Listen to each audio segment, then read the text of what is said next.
Welcome बच्चों। मैं हूं निवेदिता और हमारा कौन सा चैप्टर चल रहा है अभी? ह्यूमन हेल्थ एंड डिजीजेस, है ना। लास्ट क्लास में हमने इम्यूनिटी देखी थी, टाइप ऑफ इम्यूनिटी देखी थी, जैसे कि इनेट इम्यूनिटी देखी थी, एक्वायर्ड इम्यूनिटी देखी थी, है ना। तो इसमें हमने क्या देखा था? हमने इनेट इम्यूनिटी में 4 तरह के बैरियर्स देखे थे, एक्वायर्ड इम्यूनिटी में रिस्पॉन्स देखा था, प्राइमरी रिस्पॉन्स, सेकेंडरी रिस्पॉन्स, ये सारी चीज़ें देखी थी हमने, है ना। और हमने क्या देखा था? एंटीबॉडी का स्ट्रक्चर देखा था कि एंटीबॉडी कैसा होता है। ठीक है, आज हम एक्वायर्ड इम्यूनिटी के टाइप पढ़ने वाले हैं कि एक्वायर्ड इम्यूनिटी के कौन कौन से टाइप होते हैं। जनरली 2 टाइप के एक्वायर्ड इम्यूनिटी होती है, मैं आपको बताऊंगी, है ना। और हमने सेल भी पढ़ा था कि कौन कौन से सेल एक्वायर्ड इम्यूनिटी में इन्वॉल्व होते हैं, जैसे बी लिम्फोसाइट और टी लिम्फोसाइट, है ना, ये देखा था हमने। ठीक है, तो आज हम एक्वायर्ड इम्यूनिटी के टाइप पढ़ने वाले हैं। चलिए शुरू करें।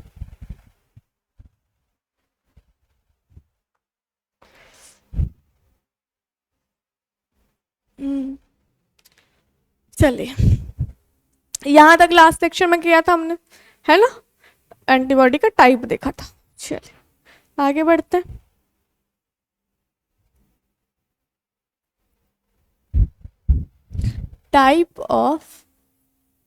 टाइप्स ऑफ नहीं लिखते, बस ऐसे ही लिखते हो, एक्वायर्ड इम्यूनिटी।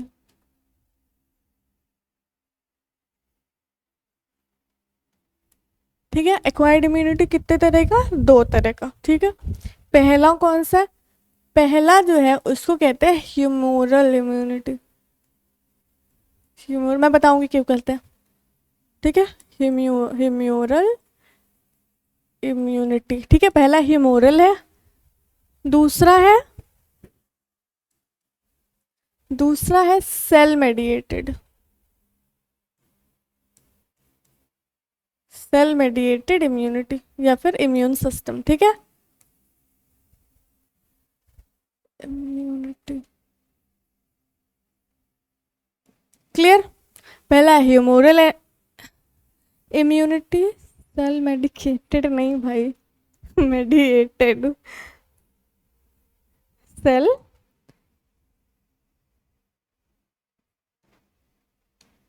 Mediated immunity. ठीक है, सेल मेडिएटेड इम्यूनिटी। ठीक है, देखो ह्यूमोरल से क्या समझ आता है? ह्यूमोरल हमने इसी चैप्टर में पढ़ा है ना। ह्यूमर कहाँ से रिलेटेड था? जैसे कि ब्लड हो गया, हमारे बॉडी के जो फ्लूइड्स हैं जनरली उनसे रिलेटेड था, है ना।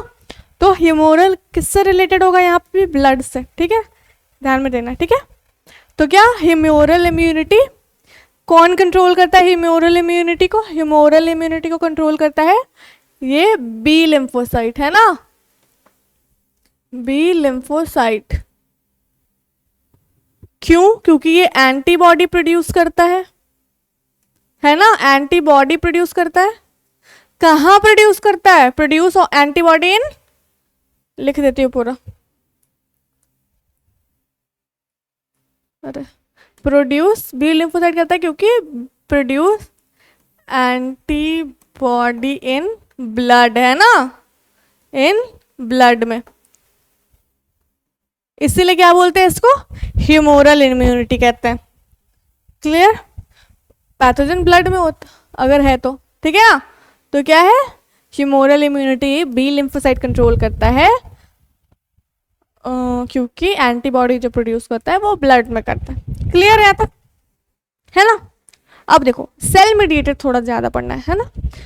बाकी यहाँ पे वही है कि बी लिम्फोसाइट एंटीबॉडी प्रोड्यूस करेगा एंटीजन के अगेंस्ट। ठीक है,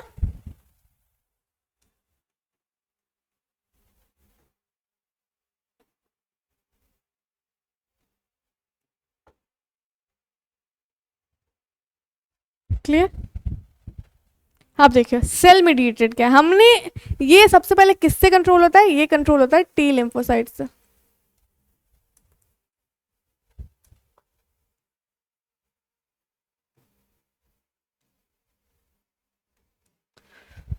हमने टी लिम्फोसाइट का एक काम पढ़ा था, हेल्पर टी लिम्फोसाइट का, है ना। क्या करता है वो? बी लिम्फोसाइट को हेल्प करता है एंटीबॉडी प्रोड्यूस करने में। ये चीज़ हमने पढ़ी है ऑलरेडी। टी लिम्फोसाइट का और भी काम है ना। पहला क्या है, हेल्पर टी लिम्फोसाइट हमने पढ़ा। दूसरा क्या है, ये सेल मेडिएटेड इम्यूनिटी प्रोवाइड करता है, सेल मेडिएटेड इम्यूनिटी प्रोवाइड करता है टी लिम्फोसाइट। ठीक है, क्या करता है ये, जो भी पैथोजन जो सेल को, ये ब्लड में कर रहा था है ना, और ये कह रहा है सेल में। अगर किसी पैथोजन ने, किसी एंटीजन ने सेल, किसी पार्टिकुलर सेल को इन्फेक्ट किया, क्या करेगा ये पैथोजन, कहाँ है, इन सेल, है ना, पैथोजन कहाँ है, सेल पे। तो ये टी लिम्फोसाइट क्या करेगा, सीधे सीधे जाके इस सेल को मार देगा, कि मार, अब सेल को ही मार देगा। तो टी लिम्फोसाइट क्या करेगा, किल्स द, यहां पे लिख देती हूँ टी लिम्फोसाइट, टी लिम्फोसाइट क्या करेगा, सीधे lymphocyte kills the infected cell, पूरे सेल को ही मार देगा, किल्स द इन्फेक्टेड सेल।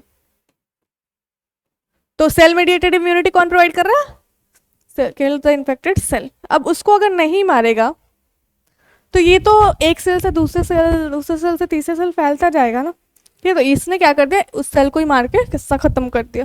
ठीक है, तो ये प्रोवाइड कर रहा है सेल मेडिएटेड। टी लिम्फोसाइट का और भी काम है, इसमें मैं पढ़ाऊँ या नहीं, सेल मेडिएटेड तो समझ आ गया ना। दूसरा क्या होता है वो भी मैं पढ़ाई देती हूँ यहाँ पर। ठीक है, देखो हमारी बॉडी को ना, हमारी बॉडी में ये एबिलिटी होती है कि वो सेल, सेल्फ सेल जो हमारे खुद के सेल हैं, और जो नॉन सेल्फ सेल, जो किसी बाहर के सेल अगर बॉडी में आए उसको पहचान लेता है ना। तो इसी की मदद से तो वो इम्यूनिटी प्रोवाइड कर रहा है कि नहीं। तो ये जो एबिलिटी है बॉडी की, तो ये क्या करता है, इसी की मदद से वो सेल मेडिएटेड इम्यूनिटी प्रोवाइड कर पाता है ना, है कि नहीं। बॉडी के पास क्या है, क्या है बॉडी के पास, एबिलिटी है ना, एबिलिटी है, ability of body to recognise, to differentiate लिख देती हूँ, to differentiate, to differentiate self and non self cell, है ना, सेल्फ। ठीक है, तो अब इससे क्या होगा, उसके पास ये एबिलिटी है, तो अब इसी की मदद से वो cell mediated immune response provide कर पाएगा, है ये नहीं। लेकिन अब क्या होता है कि अब जब किसी का ट्रांसप्लांटेशन होता है, तो इसी की वजह से, सेल मेडिएटेड इम्यूनिटी की ही वजह से क्या होता है, जब किसी का कुछ, किसी का कोई ऑर्गन खराब हो जाए, है ना, किसी की किडनी खराब हो जाए, किसी का हार्ट खराब हो जाए, मतलब कुछ भी, तो उसको क्या होता है, ट्रांसप्लांटेशन कराना पड़ता है। तो ट्रांसप्लांटेशन कराने के लिए क्या होता है, बहुत सारे प्रोसीजर से गुजरना पड़ता है ना। उसकी टिश्यू मैचिंग करानी पड़ती है कि सेम है कि, मतलब सिमिलर है कि नहीं, ब्लड ग्रुप चेक करना पड़ता है, बहुत सारे तरह के उसको ये करना पड़ता है ना, कि कहीं बॉडी उसको एक्सेप्ट ना करे, ऐसा ना हो, है ना। तो इसी के चलते क्या करना पड़ता है,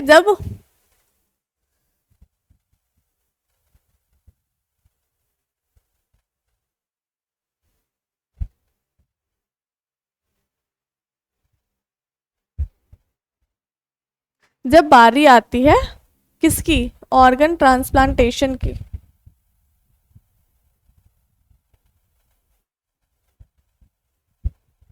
और इधर लिखती हूँ, अच्छा यहाँ से ऊपर जाऊंगी। ठीक है, ऑर्गन ट्रांसप्लांटेशन की अगर बारी आती है ना किसी का, ऑर्गन ट्रांसप्लांटेशन,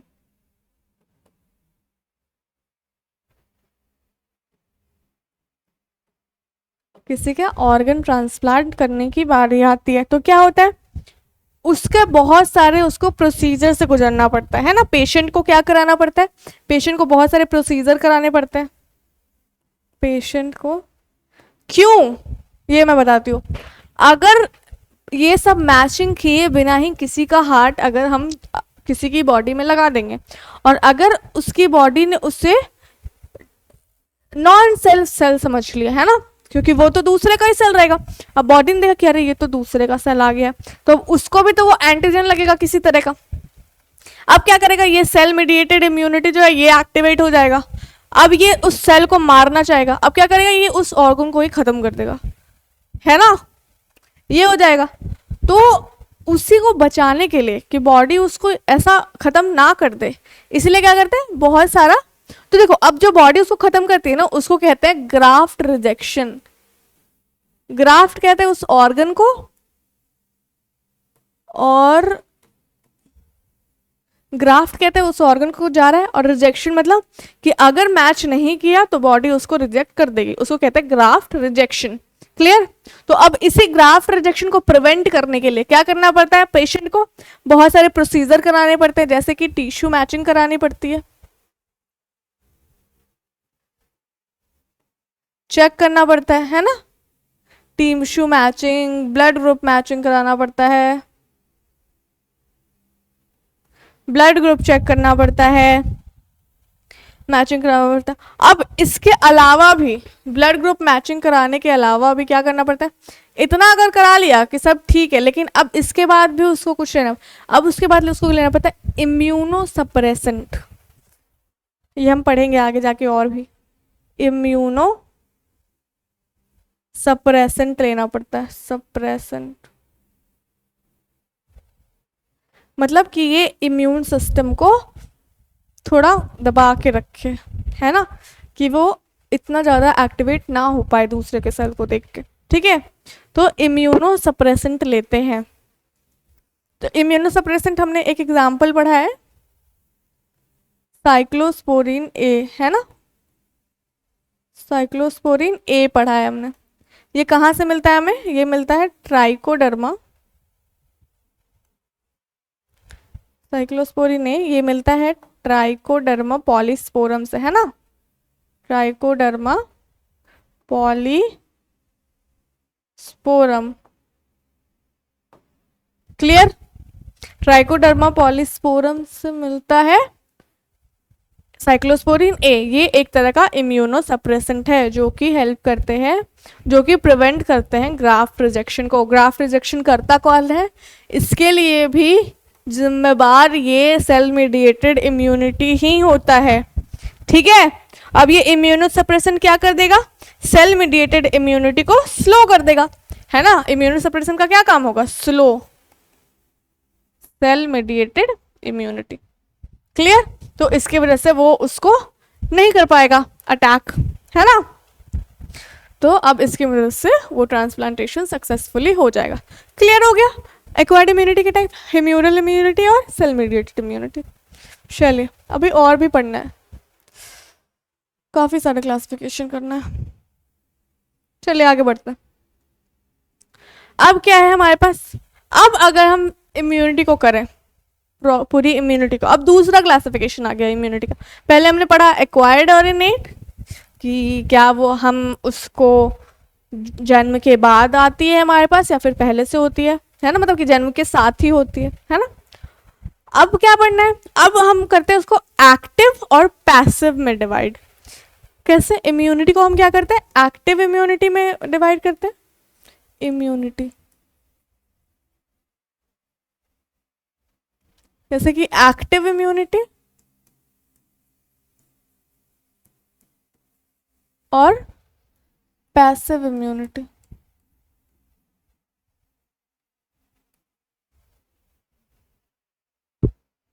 पैसिव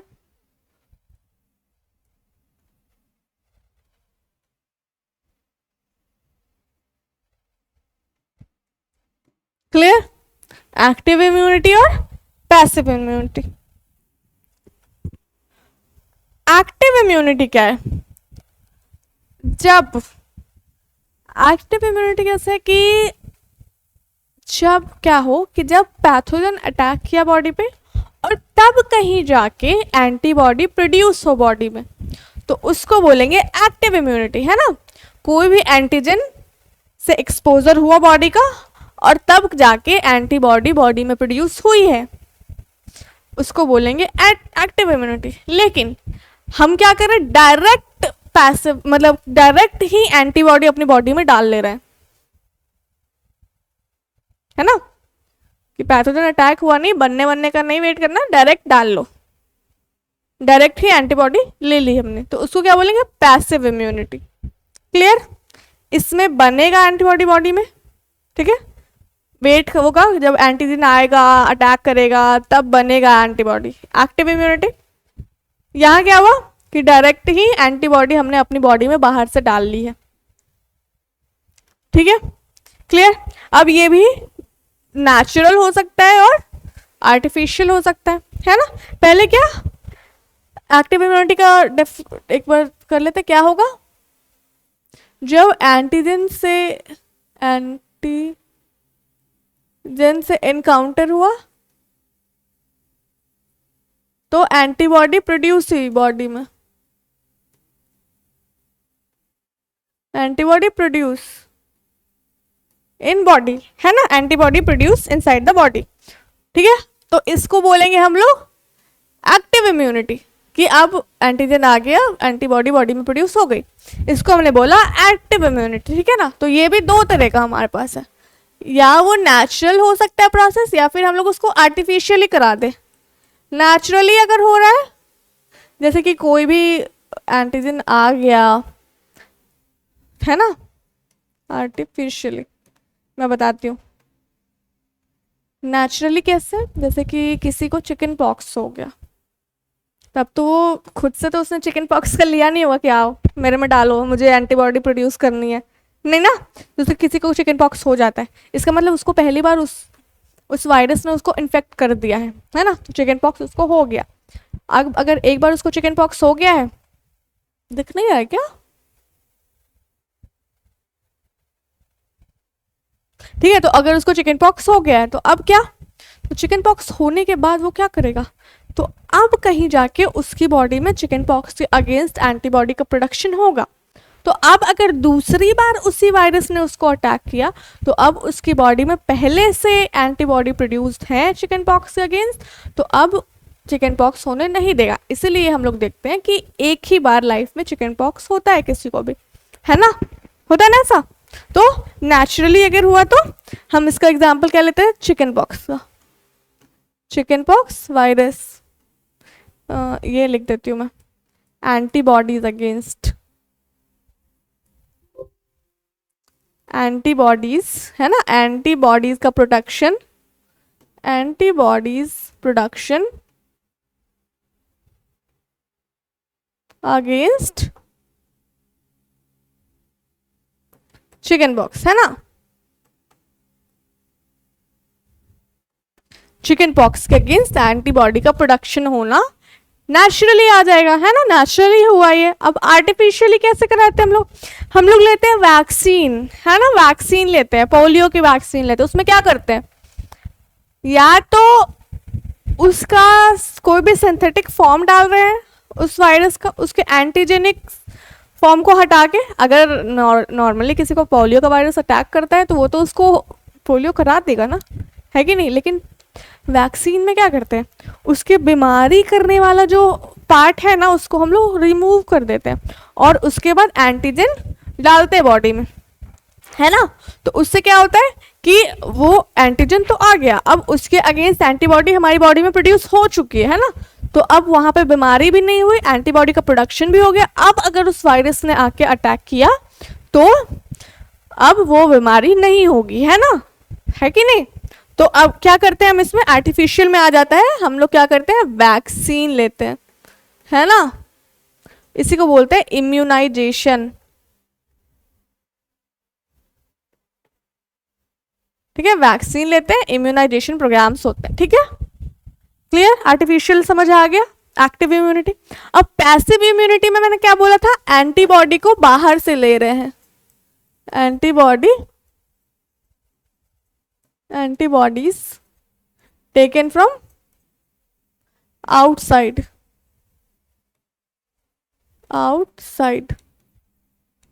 ठीक है ना, बाहर से एंटीबॉडी ले रहे हैं, ठीक है ना। तो अब ये भी दो तरह का हो गया, ये भी नेचुरली भी हम नेचुरल कोई एंटीबॉडी ले रहे हैं, या आर्टिफिशियली ले रहे हैं। ये भी दो तरह का हम लोग देख लेते हैं। क्या ये भी नेचुरली भी हो सकता है, नेचुरल एंटीबॉडी, और आर्टिफिशियल भी हो सकता है, आर्टिफिशियल। कैसे? नेचुरली कैसे? देखो, जब बच्चा होता है, छोटा बच्चा, तो उसको माँ का दूध पिलाया जाता है ना, माँ का दूध। कहते हैं कि जो इनिशियल जो मदर मिल्क होता है वो एक तरह से बहुत ही इम्पॉर्टेंट होता है बच्चे के लिए, है ना, बहुत ही उसके डेवलपमेंट के लिए बहुत ज़रूरी। क्यों? क्योंकि मदर्स मिल्क में एंटीबॉडी होती है जो कि बच्चों को फर्दर बहुत सारी बीमारियों से प्रोटेक्ट करती है, बच्चों को हेल्दी बनाती है ना।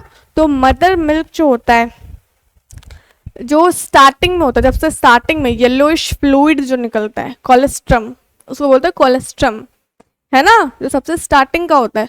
तो मदर्स का जो कोलेस्ट्रम होता है, कोलेस्ट्रम, उसमें, अरे कोलेस्ट्रम, इसमें एंटीबॉडीज होती हैं बहुत सारी, है ना। कोलेस्ट्रम क्या होता है? Yellowish fluid. डेफिनेशन लिखवा दूं क्या? कोलेस्ट्रम क्या होता है? Yellowish fluid secreted during initial days of lactation.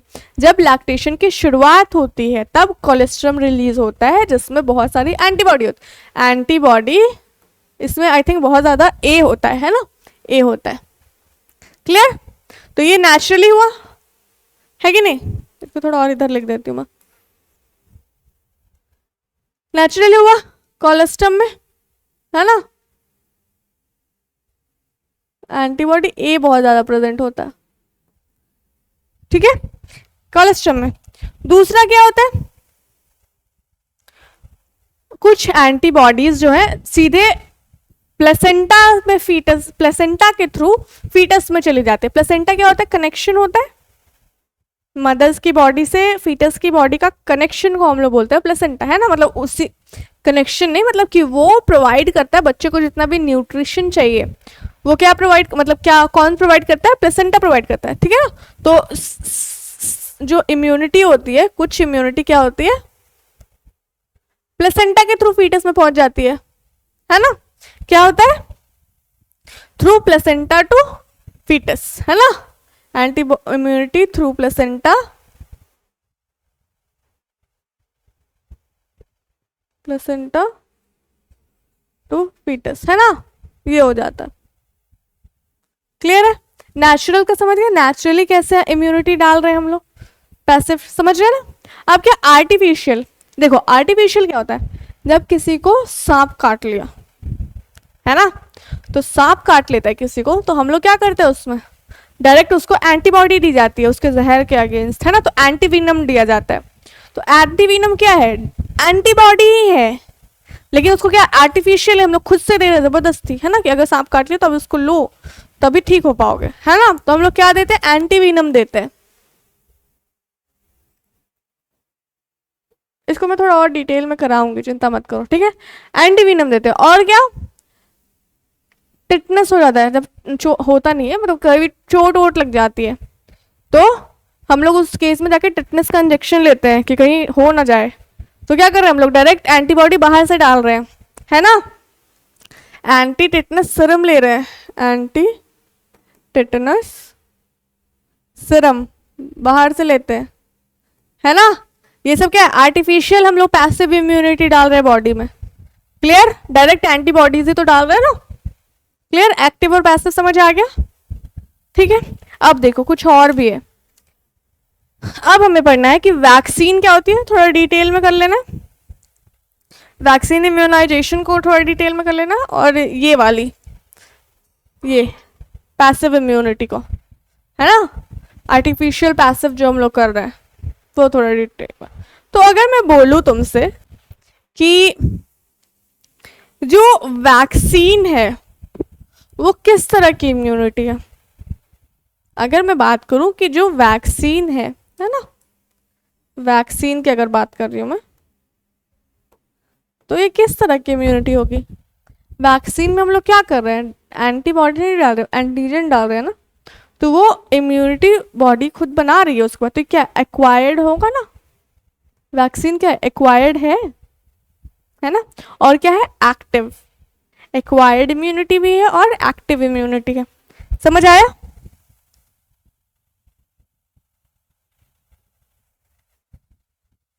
और अगर हम बात करते हैं लैक्टेशन प्रोसेस की, तो वो क्या है, पैसिव है, और लैक्टेशन क्या होगा, पैसिव होगा और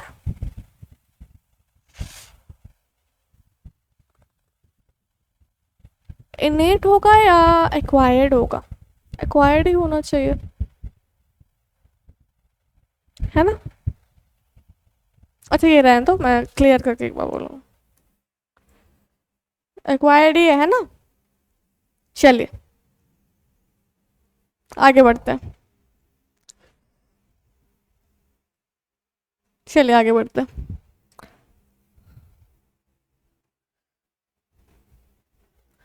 अब थोड़ा वैक्सीन को देख लेते हैं कि वैक्सीन है क्या। ठीक है, तो एक मिनट बच्चों, वैक्सीन क्या है, यहां देखो इसका प्रिंसिपल क्या है, ये भी थोड़ा ध्यान में रखना है ना। Vaccine and immunisation,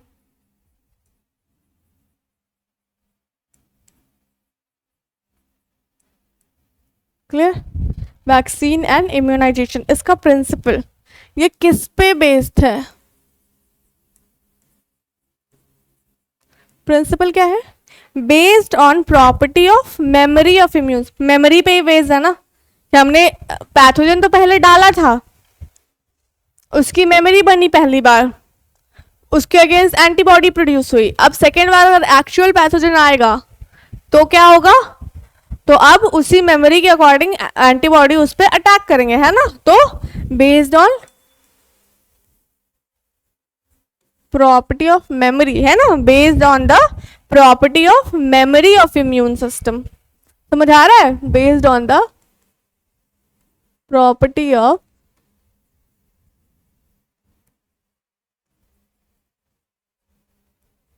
memory of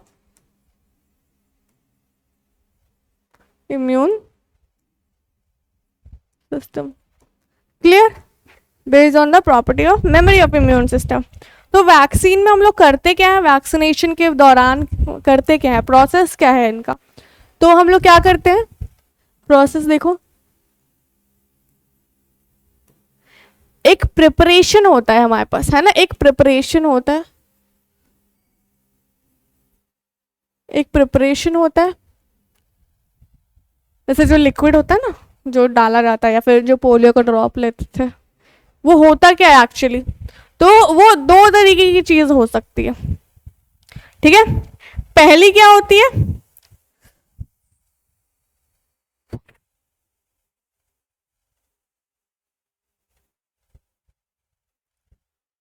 पहली क्या होती है कि या तो उस पैथोजन को ही डाल दिया, है ना, क्या किया, एक या तो उस पैथोजन को ही डाल दिया है, क्या किया हमने, पहला तो उस पैथोजन को ही डाल दिया है हमने, कमजोर, अगर स्ट्रांग ऐसा बिल्कुल ही ऐसा डाल देंगे तो वो पोलियो कर ही देगा ना, है ना। तो इसीलिए जब वैक्सीन देते हैं ना इनिशियल बच्चों को, तो थोड़ी उनकी तबीयत खराब होती है थोड़ी बहुत, है ना। तो क्या होता है, पहला हम क्या कहते हैं प्रिपरेशन में, क्या होता है कि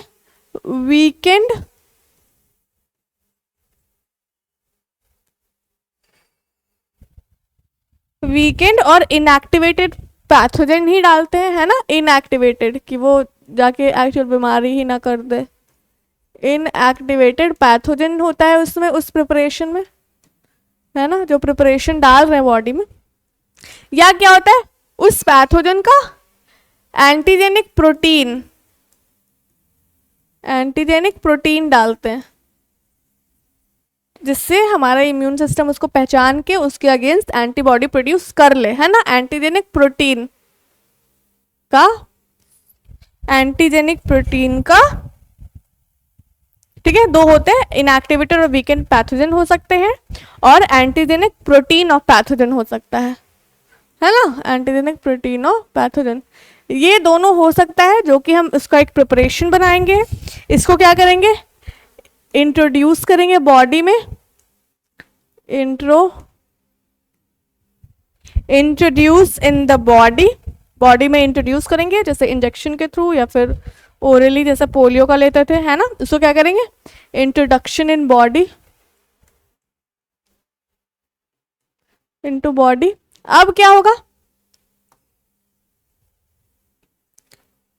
इंट्रोडक्शन इन बॉडी होगा, तो अब क्या होगा, अब जो एंटीजन गए हैं वो क्या करेंगे, एंटीबॉडी प्रोड्यूस करेंगे। अब यही एंटीबॉडी जब फर्दर कोई एक्चुअल में अटैक हो इन वायरसेस या फिर इन पैथोजेंस का, तो वो उसको न्यूट्रलाइज कर देगा, एंटीबॉडी है ना, उस पर अटैक करके उसको खत्म कर देगा, अब बीमारी हो नहीं पाएगी। ठीक है, तो अब क्या होगा, एंटीजन जो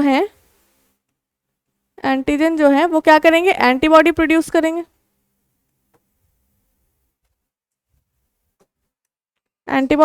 करेंगे, produce antibody in body, antibodies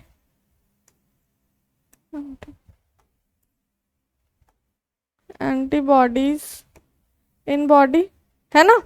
अब ये क्या करेंगे, अब ये एंटीबॉडी क्या करेंगे, neutralise the pathogen agent during actual infection, है ना, neutralise the pathogenic agents during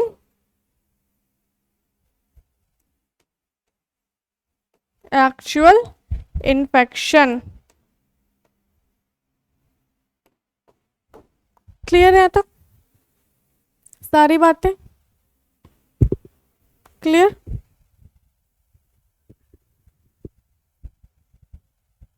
actual infection clear. चलो, वैक्सीन और इम्यूनाइजेशन कंप्लीट हो गया, आगे बढ़ते हैं। अब क्या होगा,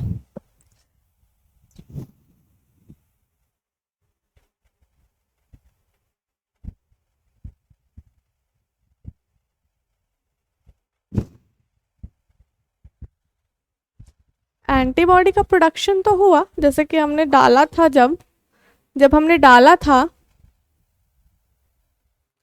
हमने डाला था वो प्रिपरेशन बॉडी में डाला, तो एंटीबॉडी तो प्रोड्यूस हुआ ही है ना, प्रोडक्शन ऑफ एंटीबॉडी तो हुई है ना, यहाँ पे देखो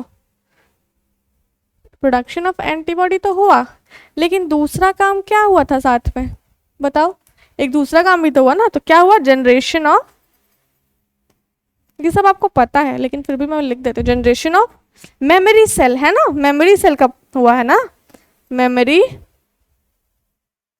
बी सेल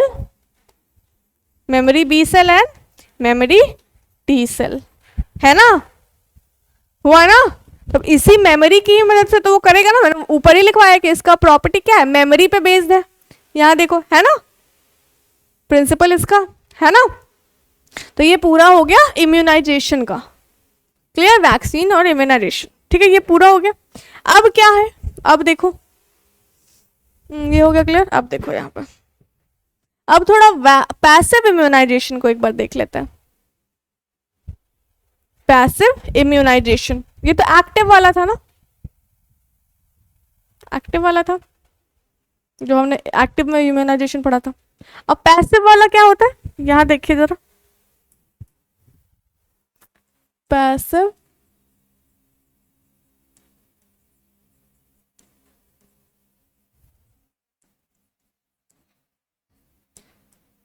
इम्यूनाइजेशन, ये क्या है, ये वही उसी की बात कर रहे हैं, जैसे कि हम लोग एंटी टेटनस सीरम ले रहे थे, स्नेक वीनम के लिए एंटी वीनम ले रहे थे, है ना। तो ये क्या होता है पैसिव इम्यूनाइजेशन का, तो क्या होता है, जब क्विक रिस्पॉन्स चाहिए होता है बॉडी को, कि अगर किसी को सांप ने काट दिया तो अब उसको थोड़ी ना हम देंगे एंटीबॉडी, वेट करेंगे, हाँ बनने दो नेक्स्ट टाइम बच जाओगे, ऐसा हो गया, वो तो पहली बार में, है ना। तो हम क्या करें, क्विक चाहिए कि नहीं अब जल्दी से एंटीबॉडी आए इसको खत्म करें, है ना। तो क्या होगा, in case of requirement of quick immune response होना चाहिए। पैसिव इम्यूनाइजेशन कब यूज होता है, इन केस ऑफ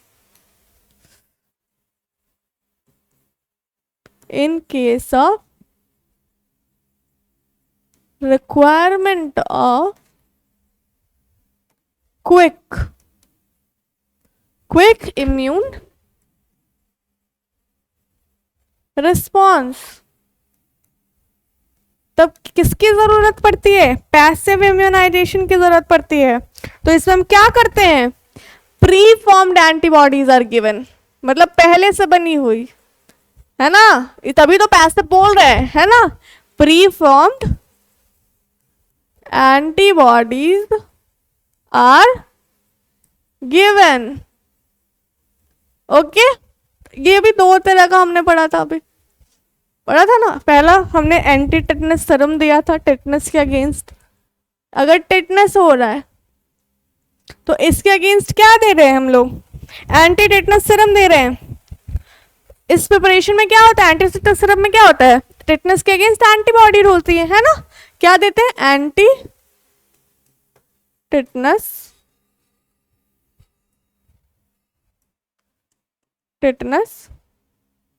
सीरम। इस सीरम में क्या होता है, एंटीबॉडीज होती है अगेंस्ट टेटनस, ठीक है। अब क्या दूसरा हमने बोला था, स्नेक बाइट के केस में, स्नेक बाइट के केस में क्या हुआ था, हम लोग प्री फॉर्म्ड एंटीबॉडीज देते हैं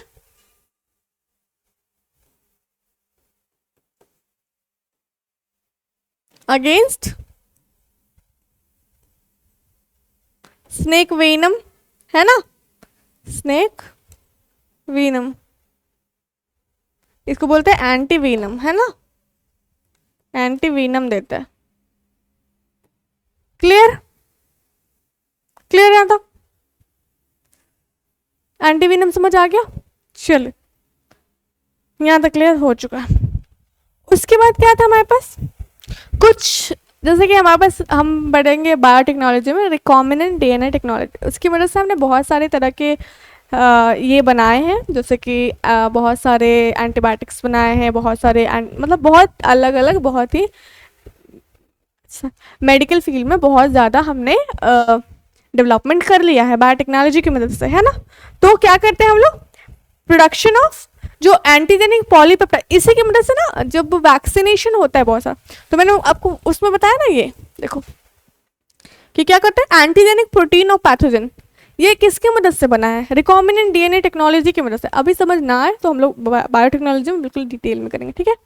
चलिए, तो बायोटेक्नोलॉजी की मदद से क्या होता है, यहाँ पे देखो थोड़ा, रिकॉम्बिनेंट बायोटेक्नोलॉजी की मदद से क्या करते हैं,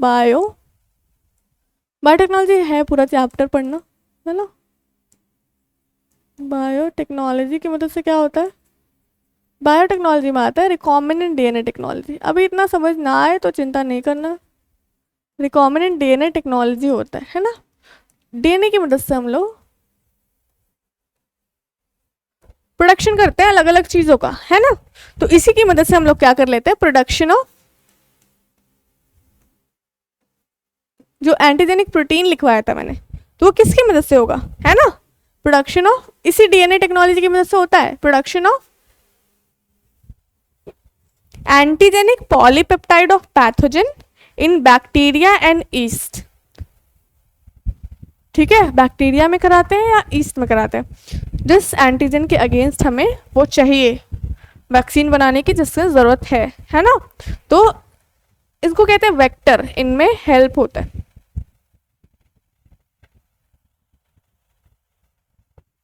ठीक है। मैं बताती हूँ, ठीक है। Production of antigenic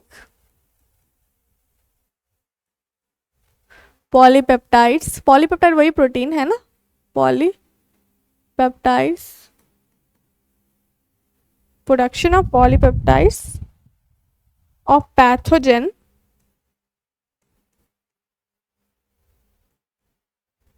in bacteria and east, ये याद रखना, ठीक है ना। अभी याद रखना किस में करते हैं, बैक्टीरिया में करते हैं, अलग अलग बैक्टीरिया एंड ईस्ट में, है ना। एक ऐसा ही ईस्ट हमने किया है, क्या है, क्यों करते हैं लेकिन ऐसा, है ना। डायरेक्ट भी तो कर सकते हैं, क्योंकि हमें लार्ज स्केल के लिए चाहिए ना। क्यों करते हैं, लार्ज स्केल प्रोडक्शन के लिए करते हैं, है ना, लार्ज स्केल प्रोडक्शन के लिए करते हैं, है ना, क्योंकि हमें वो अवेलेबिलिटी बहुत सारी चाहिए, है, ग्रेटर अवेलेबिलिटी के लिए, ग्रेटर अवेलेबिलिटी के लिए करते हैं। क्लियर, ठीक है। ऐसे ही एक हमने किया था जिसका एग्जांपल है हेपेटाइटिस बी, हेपेटाइटिस बी के लिए वैक्सीन का प्रोडक्शन किया था ईस्ट में, है ना।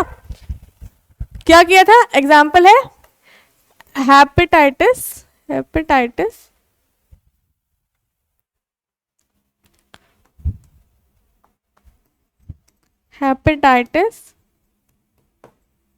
बी वैक्सीन प्रोडक्शन कराया था,